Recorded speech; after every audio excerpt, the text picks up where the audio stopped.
Ishiboyun in the house, back with another bang on video where, ladies and gentlemen, more news for you guys. Claude Puel, the head coach of Saint Etienne, says about Saliba, he says he's ready. William is someone who is carefree, who radiates serenity and doesn't let things go to his head. On the contrary, I think this transfer gave him even more confidence and self-assurance. This season, he really seemed impassable. I mean, it's unbelievable to see that. And he was asked, whether Saliba is ready for the Premier League. Claude Puel says he is ready. It was a straightforward verdict. So, ladies and gentlemen, we are going to have an unbelievable defender. And when he arrives at Arsenal after, talking about the bereavement that I've actually made a video about yesterday, I think once Saliba arrives at Arsenal, it's going to be a massive, massive problem for a lot of clubs. Moving on, Arsenal are attentive to the situation of Barcelona's 27-year-old central midfielder Rafinha Alcantara, who is currently on loan to Celta. Let's see how that will turn out. Moving on, well, absolute class. Talking about William Saliba, his statistics are unbelievable. More tackles, interceptions and recoveries per 90 than Luiz, Socrates, Mustafi, and plus higher pass accuracy as well. Just 2 fouls in 991 minutes of Ligue 1 matches played. Compared to under 21 centre backs in Europe, he's only dribbled past 5 times, rank 2, and 62.5% duel success, and he ranks 4th. So William Saliba, ladies and gentlemen, is going to be an unbelievable force in the Arsenal's defense. Moving on, David Luiz it was actually reported initially that David Luiz's brief spell at Arsenal could come to an end with the Brazilian out of contract next month and no negotiations over a new deal planned. However, Arsenal have a 1-year option to extend David Luiz's deal, which, as things stand, expires on June 30. That option has not been activated as of yet, but I believe that it would happen. Well, the Premier League clubs approve return to contact training. Premier League clubs have voted unanimously to approve a return to contact training in another significant step towards the resumption of matches next month. So, ladies and gentlemen, whomsoever is actually waiting for a project restart, it looks like we're on the verge of restarting football again. Napoli are trying to sign Victor Osimhen and are expecting Arsenal to compete with them for his signature. Well, the star striker is an unbelievable force that everyone wants on their team. Gattuso's side really want the little striker who is valued at 55 million euros, but aware that Arsenal could at any moment move for him too. They don't fear competition from Arsenal at all. Well, talking about Arsenal versus Victor Osimhen, Arsenal, well, to put into perspective, to put things into context, Socrates, Luiz and Lichtsteiner combined have cost Arsenal over £50 million in fees and wages.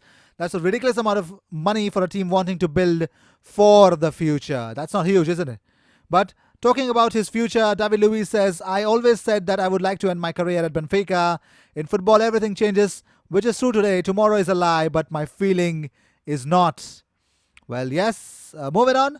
Barcelona have reportedly put Arsenal, Manchester United, Chelsea target Ousmane Dembele on the transfer list. £44.5 million is what they're seeking just 3 years after a £135 million switch from Borussia Dortmund. Dembele has managed just 74 appearances in that time after suffering 10 injuries. The 23-year-old mid-winger last played for Barcelona in late November before suffering a serious hamstring blow.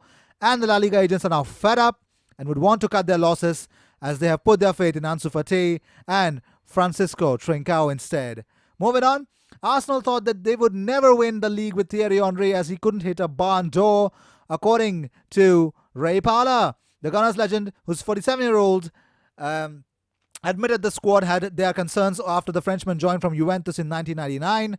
Well, he said, Henry was amazing when he first turned up. We thought he couldn't hit a barn door. 7 games, scoring no goals. We can't win the league with Thierry.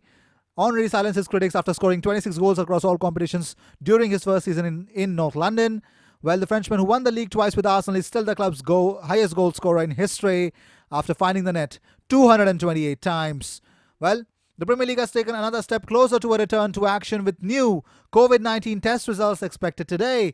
The top flight stars will now be able to train in larger groups and even tackle each other ahead of next month's proposed return. But the Premier League insisted testing will continue and the health of players and staff is still of paramount importance, with the latest test results due today. Premier League shareholders today voted unanimously to resume contact training. This marks another step towards restarting the Premier League season when safe to do so. Squads are now able to train as a group and engage in tackling while minimizing any unnecessary close contact. Man United and Arsenal are now able to track and trace players during training sessions to avoid coronavirus potentially sweeping through their squads. Liverpool, Manchester City and Spurs are also among the 11 top flight sides using the technology, which shows how many players come into contact with a certain teammate during a session and for how long. 20 clubs tested their players and staff for a third time yesterday with just 8 positive test results for the virus from the opening 2 rounds. While players will continually be tested during the weeks, a player could catch the virus and spread it around the team once full contact training resumes before the next days later. So let's see. Well, Callum Chambers has opened up about returning to Arsenal training for the first time since suffering a knee injury in January. He says, the surgery went well and in terms of recovery, I'm just cracking on with what I can do at home. I'm lucky enough to have some gym equipment here. So I've been working on my strength in my leg, my knee and my quad.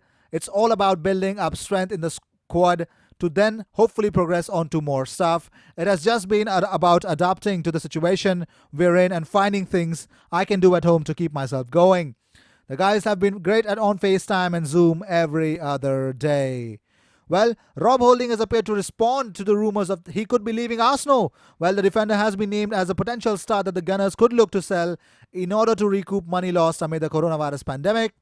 He actually posted a social media image and with the caption, focus your energy on what you can control. That makes sense. Moving on, Bakary Sani admits Arsenal feared playing Chelsea because in our heads, they were bigger than us. Oh, that's a very shady mentality. Sania said, I believe we under-evaluated ourselves. Playing for Chelsea image-wise was something different. They used their image a lot. They used to have some big players in the national team, and we used to talk about them more than they talked about us. Maybe in our heads, they were bigger players than us.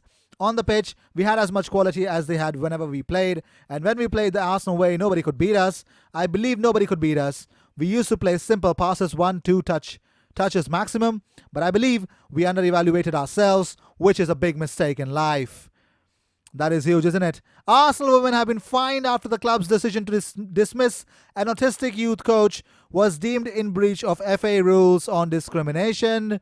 Well, all amid the coronavirus pandemic. Well, these were the news of the day. I hope you enjoyed whatever came your way. All the views and news and everything about Arsenal comes to this platform every single day, twice. So what you got to do is subscribe to that bell icon, because when you do that, you get 2 videos about Arsenal every single day. So what do you have to do? Help me reach 5,000 subscribers as soon as possible. And in return, you'll be getting daily Arsenal content irrespective of the pandemic or whatever happens in the world. I will see you in my next video. Until then, cheers and don't forget to subscribe.